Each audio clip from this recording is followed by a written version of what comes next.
Hello my dear friends, you're in the Military Summary channel, and in this video we're going to discuss the most important events that took place during the previous 12 hours. We have lots of very interesting updates, so let's start.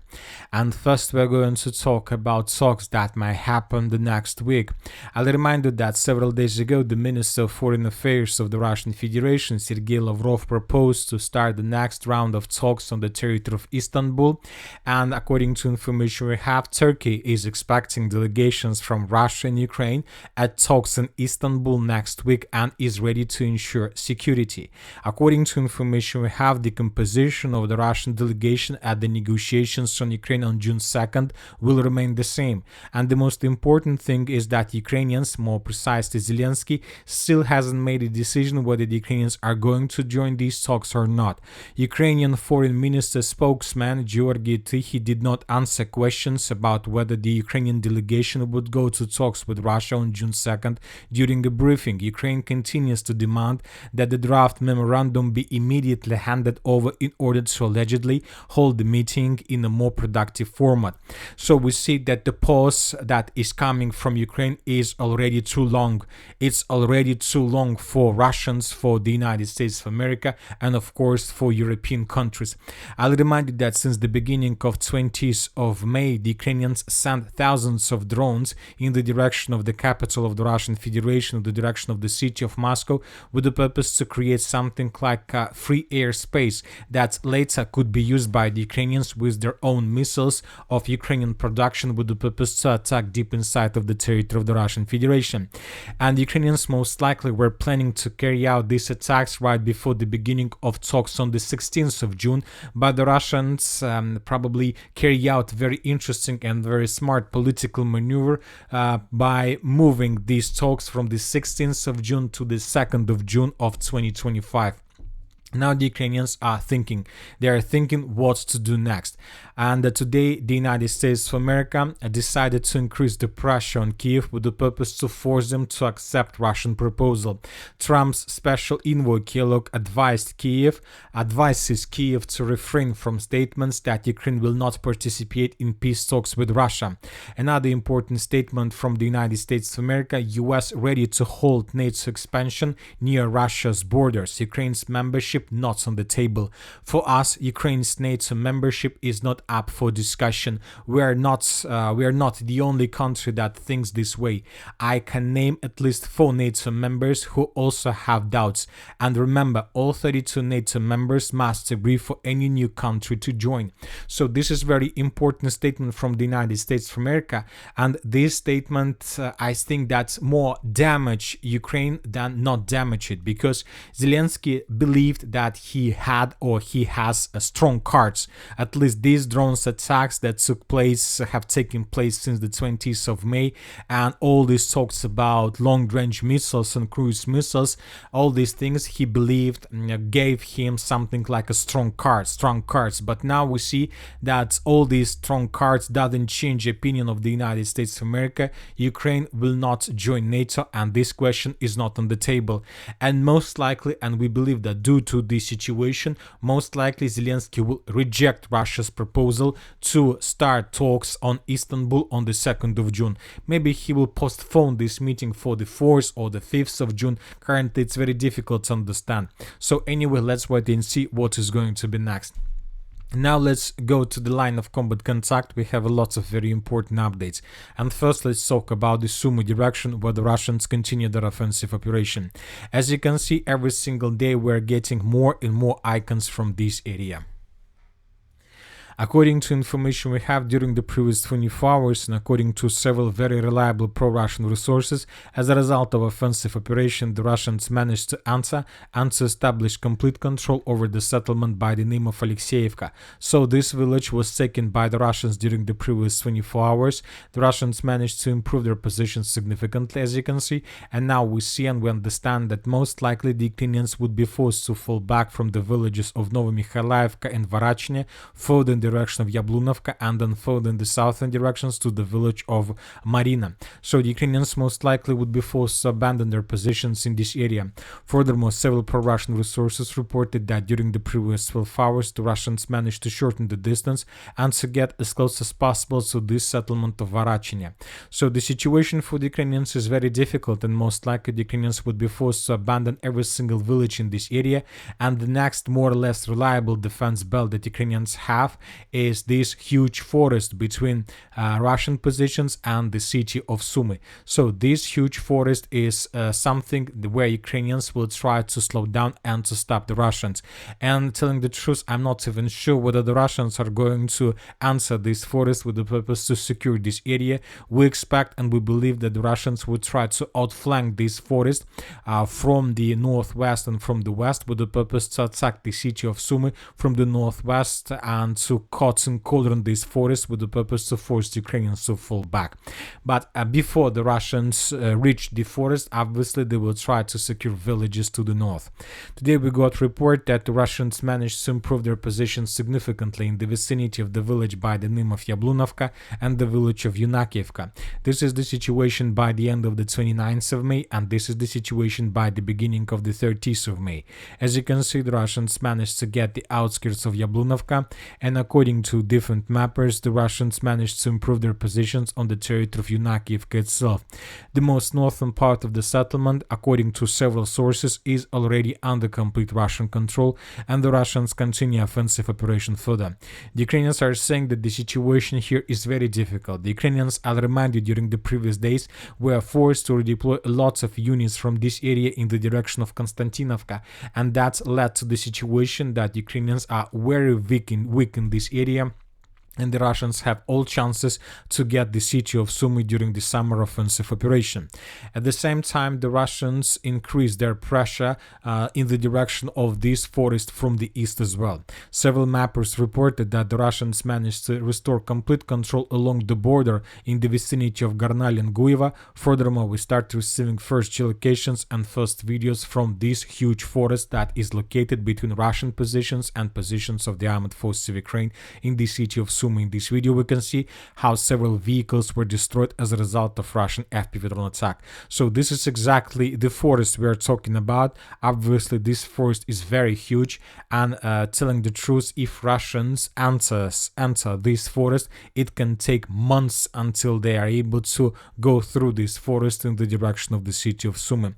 The best solution for the Russians is to outflank the forest from the west. For these purposes, the Russians need to probably start their offensive operation from the village of Tyotkina in the direction of the settlements of Pavlovka, so something like this. Only this way the Russians can outflank Ukrainians without entering the forest itself.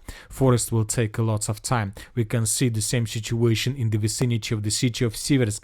There is a Serebryanka forest, and the Russians are there probably since the end of 2022 without almost any changes on the ground. Now let's move further and let's discuss the situation in the northeastern part of Kharkiv region. According to information we have, during the previous night, the Russians carry out several Iskander strikes on the city of Chuguyev. City of Chuguyev is logistic hub for Ukrainians in the northeastern part of Kharkiv region. So most likely the Russians were trying to destroy as many as possible temporary deployment points and accumulations of Ukrainian forces. At the same time, the Russians continue their offensive in the city of Volchansk. According to information we have, during the previous 24 hours, the Russians managed to improve their positions in the most northern part and to take several blocks under complete control.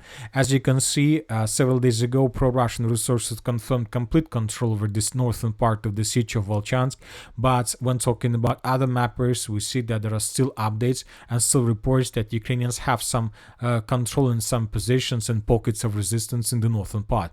But the Russians, as we can see, are trying to force the Ukrainians to fall back from this area completely. Furthermore, when talking about the most northeastern part, the Russians continue their offensive, and today several mappers reported that the Russians began advancing along the road between the village of Krasnaya Persha and the village of Dvorichinskaya. So today, according to information we have, the Russians began advancing in this area with the purpose, as we discussed during the previous videos, to take this triangle under complete control. We are talking about triangle between Russian border, the river of Oskol, and the settlement of Dvorichinskaya.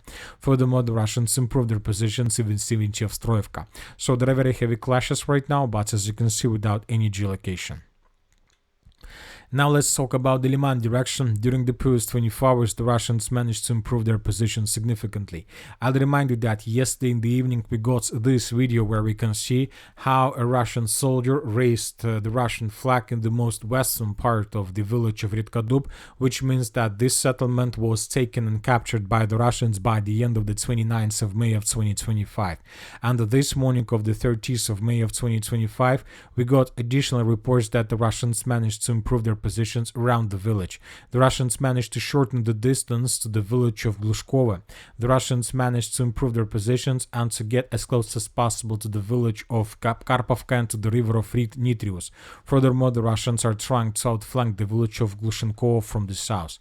Also, we got report that the Russians managed to improve their positions to the west of the village of Lipova with the purpose to outflank the village of Zeleny Liman from the north, and the Russians attacked the same village already from the south. So we see that the Russians are trying to get the village of Nitrius as fast as soon as possible. This will allow the Russians to begin offensive in the Liman direction without changing the direction anymore.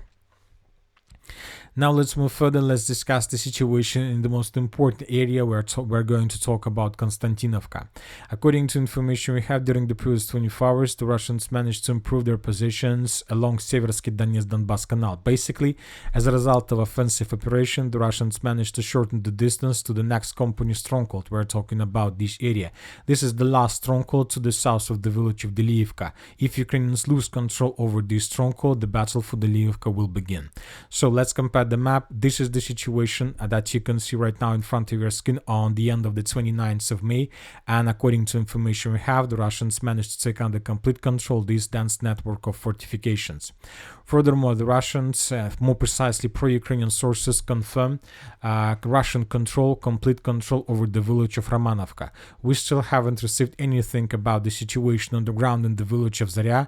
Most likely there are still very heavy clashes, but I'll remind you that several pro-Western mappers, several neutral mappers reported that by the end of the 29th of May of 2025, this pocket was completely destroyed and reduced by the Russians.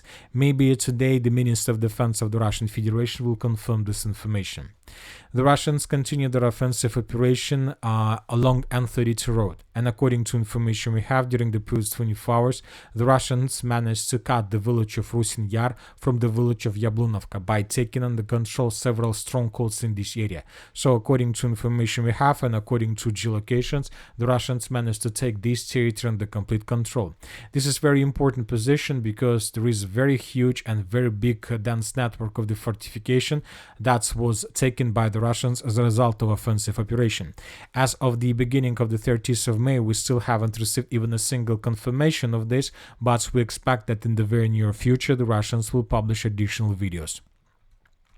At the same time, the Russians continue attacking Ukrainian vehicles and Ukrainian equipment along the main supply lines between the Constantinovka agglomeration and the Pokrovsk agglomeration. Today, the Minister of Defense of the Russian Federation published another video where we can see how Russians with FPV drones were attacking Ukrainians along the main supply lines. Currently, the Ukrainians suffer huge losses exactly in this area, and this is something that the Ukrainians didn't expect. The Ukrainians didn't expect that the Russians have possibilities to fly for 30 kilometers deep inside of Ukrainian positions and Ukrainian territory. Furthermore, the Russians during the previous 24 hours attacked the village of Kondratyevka, which is located inside of already Constantinovka agglomeration. So the major battle is ongoing. The Russians are increasing their pressure from day to day.